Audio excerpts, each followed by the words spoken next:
Olha aí, vamos estudar um pouquinho do Decreto-Lei 200. Gente, essa aqui é uma aula de administração pública. Não é uma aula de direito administrativo. Mas, com certeza, quando você entende a cabeça do legislador, você consegue o quê? Você consegue memorizar mais facilmente o conteúdo, não é isso? Vamos mostrar o cara para vocês. O cara aí, ó. Decreto-Lei 200, 25 de fevereiro de 1967. A ementa do Decreto-Lei 200 dispõe sobre a organização da administração federal e estabelece diretrizes para, qual que é o nosso assunto aqui da aula? Reforma administrativa. Reforma administrativa. Professor, reforma administrativa do município? Não, da onde, ó? Federal. Olha aí. Professor, esse Decreto-Lei 200 está em vigor? Claro que está, gente. Ele ainda está em vigor. Vários artiguinhos dele ainda têm vigência, têm validade. É claro que está todo costurado, remendado, já alterado por outras leis. Mas ele ainda persiste. É importante? Sim, é importante. Gente, olha só. Preste atenção no professor do coração aqui. Eu quero que vocês façam. Antes do Decreto-Lei 200,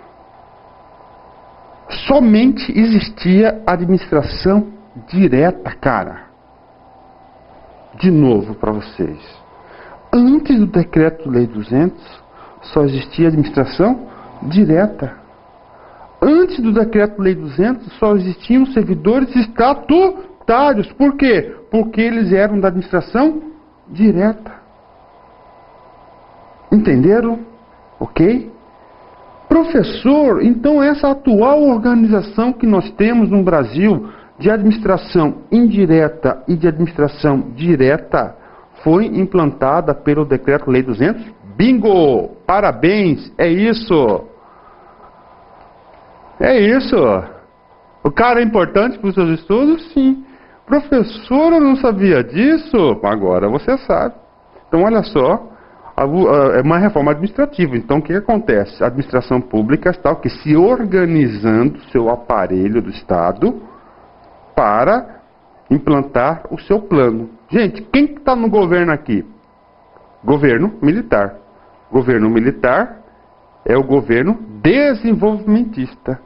O governo desenvolvimentista tem um plano de desenvolvimento nacional. E esse plano de desenvolvimento nacional já caiu em concurso vários top de linha.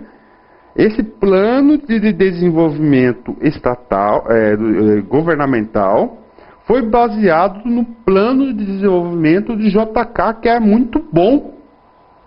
Então, com base no plano desenvolvimentista de Juscelino Kubitschek, né, que foi sucesso, conseguiu bater todas as metas, vem o regime militar e adota esse plano. Só que o regime militar falou, olha, com o aparelho que nós estamos hoje disposto, que existe atualmente, nós não iremos conseguir implantar nosso projeto desenvolvimentista. Nós temos que organizar o Estado. Nesse contexto surge o Decreto-Lei 200. O que ele fez? Primeira coisa, ele dividiu a administração indireta e criou a administração criou a administração indireta, dividiu da direta. Antes só tinha direta. Tá? Vamos lá. Então a direta, isso já deve saber, né, gente? Isso aí, ó, que se constitui dos serviços integrados da estrutura da administração da Presidência da República e dos ministérios. Indireta, que compreende as seguintes categorias de entidades dotadas de personalidade jurídica própria. Gente, a administração direta não são dotadas de personalidade jurídica própria, não é isso? Você sabe disso, lá, o conceito de órgão, lá, vocês têm que saber disso. Lá da aula do direito administrativo, eles não são dotados, somente a indireta. O Decreto-Lei 200 vem o quê? Dar essa organização. De cara, eu já vou falar para vocês, gente, presta atenção. Quais são os princípios dessa reforma? Descentralização, planejamento, coordenação, delegação de competências e controle. Gente, principalmente na descentralização. Essa reforma vai falar o seguinte, olha, a administração direta não dá conta de administrar nada. é muito burocrática, emperrada, lenta, cara. Então o que acontece? Cria a indireta. O foco do regime militar é o que? Na indireta. Aqui são criadas as maiores empresas estatais, o maior número de empresas estatais, vai ocorrer aquele gigantismo do Estado, hipertrofia do Estado da administração pública indireta aqui. Quais são as categorias próprias? Vocês sabem disso, né, gente? Olha só, autarquias, empresas públicas, sociedades de economia mista e fundações públicas. Bacana? Então, autarquias, empresas públicas, sociedades de economia mista e fundações públicas. Eu vou consertar aqui online para vocês, gente, porque toda essa aula foi revisada para 2012 e o professor não gosta do tal do Ctrl+C, Ctrl+V. O professor gosta de quê? O professor gosta de elaborar as aulas. Aqui, que botão que eu fui apertar? Esse que é o botão correto. Vou dar um Ctrl+B para salvar. Certo, gente? Olha aqui. Isso aqui que ano que é? 67. Em 67, administração pública indireta, não é isso? Ó, autarquias, fundações públicas, sociedade de economia mista, Z, empresas públicas. Crianças, fala para mim, 2012, quais são as entidades da administração pública indireta? Gente, crianças, ó, tem mais duas aqui, ó, mais duas. Mais duas.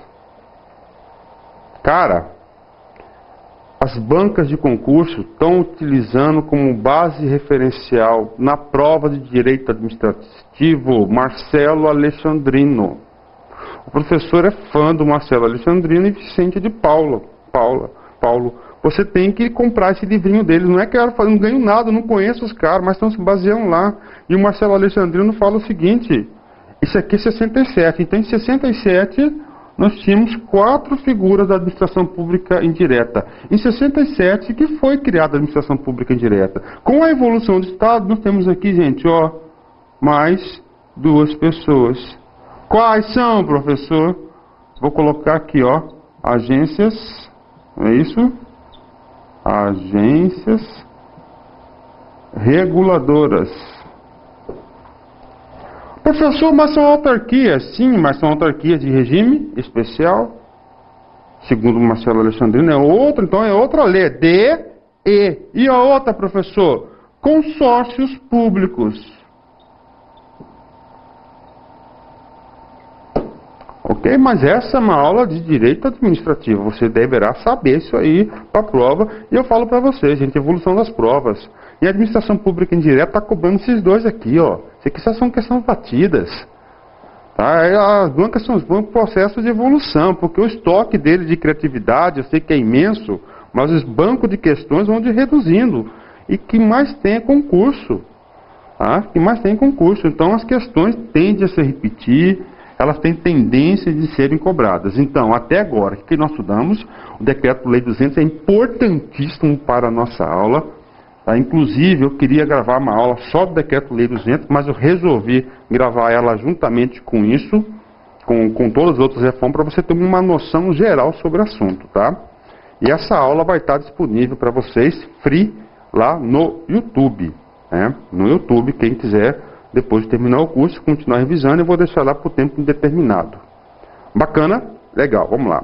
Gente, aí ele vem lá. Ele vem conceituando cada uma dessas figuras. Autarquia. Não é o meu objeto de estudo. Eu vou somente fazer a leitura, porque isso aqui é direito administrativo. Mas quem criou a administração pública indireta, quem foi? Quem deu foco, qual que é a importância? Foi governo militar. Tá certo, gente? Então vamos lá. Autarquia.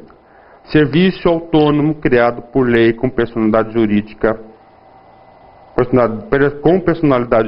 patrimônio e receita próprios, para executar atividades típicas da administração pública, que requeiram para seu melhor funcionamento gestão administrativa e financeira descentralizada. Descentralização.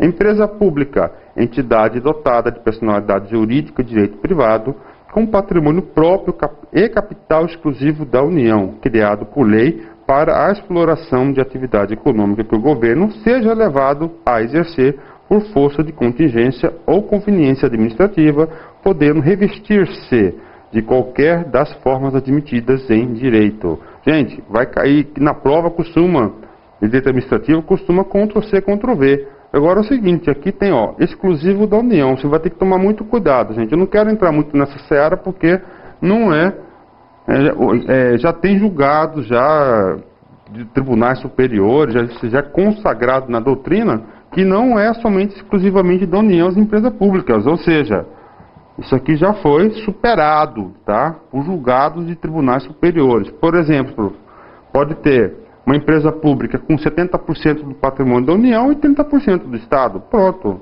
Mas tem que ser 100% público. Bacana?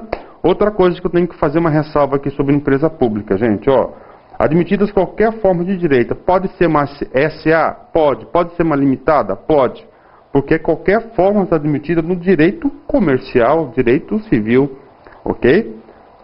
3. Sociedade de economia mista.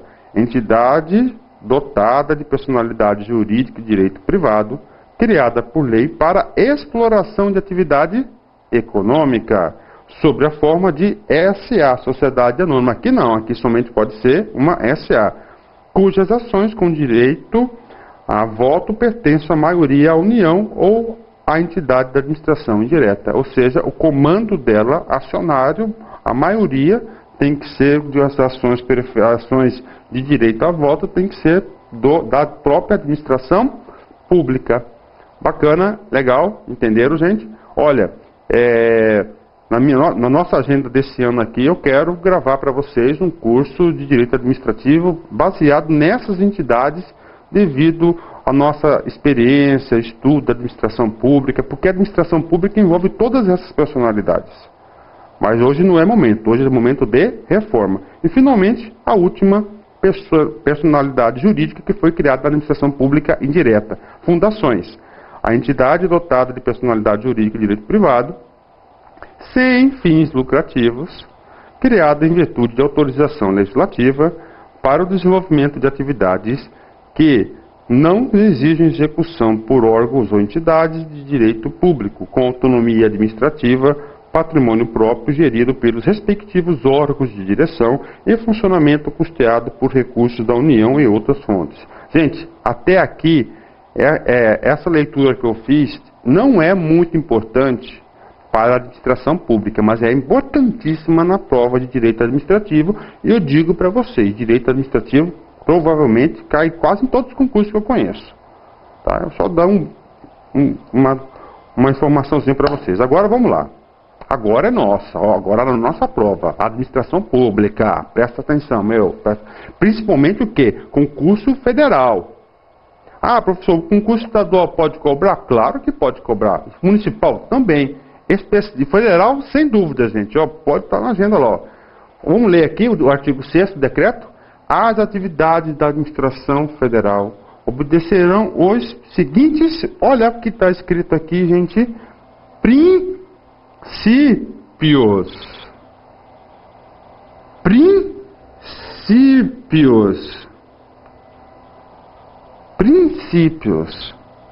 Bacana, gente? Princípios. Então, quais são os princípios da administração pública federal? Planejamento, coordenação, descentralização, delegação de competência e controle. Na prova já caiu também princípios fundamentais da administração. Quais são? Planejamento, coordenação, descentralização, delegação de competências e controle. Entendeu, gente? Isso aqui é pegadinha de prova. Esse cara quer confundir você com o tal do LIMP. Ó, professor, não fala tal do LIMP. Desculpa, gente. O LIMP tem que ser respeitado. LIMP, não é isso? Esse LIMP, concurseiros, está previsto aonde, meus amigos? Na cabeça, no caput do artigo 37 da Constituição Federal. L, legalidade. I, impessoalidade. M, moralidade. P, publicidade. E, eficiência. Agora, vamos lá. Teste de memória para vocês, porque eu martelo na cabeça do aluno, porque o aluno, na hora da prova, ele lembra de mim. Eu tenho 1000 alunos presenciais, no mínimo, por ano. Online, nossa senhora. E-mails que eu respondo por dia, já perdi a conta. Esses 4 aqui, por que eu estou falando isso? Porque eles me retornam, professor, na hora da prova eu lembrava do senhor, a sua gesticulação, o senhor repetindo as coisas que já falou, mas tudo isso são técnicas, gente. Técnicas de transmissão de conhecimento, pedagógica, porque no cursinho é diferente, para concurso é diferente, passa aquele aluno que fixa mais conteúdo, e repetição é o quê? Repetição é uma grande ferramenta de fixação de conteúdo. Gente, L, I, M e P são princípios burocráticos, e esse cara aqui é um princípio gerencial, que foi incluído na reforma da emenda 19. Bacana? Vou tampar aqui certinho. Vamos lá, vamos continuar. Pronto, gente.